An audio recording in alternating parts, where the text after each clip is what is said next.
مهم خبر د طالبانو د سرحدونو چارو وزارت لوګر او پکتیکا کې مو د ډیورن کرښې صفري نقطې وارزولې.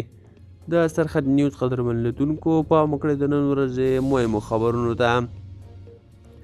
د طالبانو د سرحدونو قومونو او قبایلو چارو وزارت په یوې اعلامیې کې ویلي چې ډیورن کرښې ته څیرمه د لوګر او پکتیکا ولایتونو په ولسوالیو کې د صفري نقطو ارزونه کړې ده.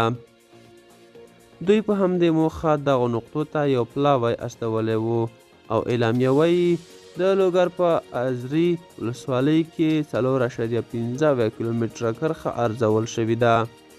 دغه راز د پکتیکا ولایت د ګیاني ولسوالۍ په اوږدو کې 2.202 کیلومتره، د برمل ولسوالۍ 8.115 کیلومتره، ګومل ولسوالۍ 250.9 کیلومتره، وړومبۍ ولسوالۍ 112.98 کیلومتره او له تروې ولسوالۍ سره د 80.990 کیلومترو په اوږدوالي د ډیورن کرښې ارزونه شوې او له خوندیتوبه یې ډاډ ترلاسه شوی دی. اعلامیه وایي تر دې وړاندې د بدخشان، واخان، کونړ، خوست او پکتیکا ته هم په همدې موخه د دوی پلاویو سفرونه کړي او همدارنګه له ایران سره هم د سرحدي نقطو د کنټرول لپاره ایران ته څو سفرونه شوي دي.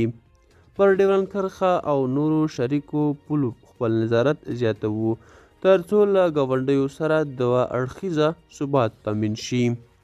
په اعلامیه کې د دغو ارزونو نور اهداف نه دي روښانه شوي، خو ظاهراً طالبان ویر لري چې له ګاونډیو هیوادونو څخه د دوی مخالفې ډلې افغانستان ته داخل نه کړی شي، نو له همدې وجې په دوامداره ډول افغانستان ته د داخلېدونکو لارو د کنټرول هڅې کوي. د سرحد نیوز قدرمن لیدونکو دا و د نن شمشه ویډیو تر بیاقي چارې ښه واخلئ.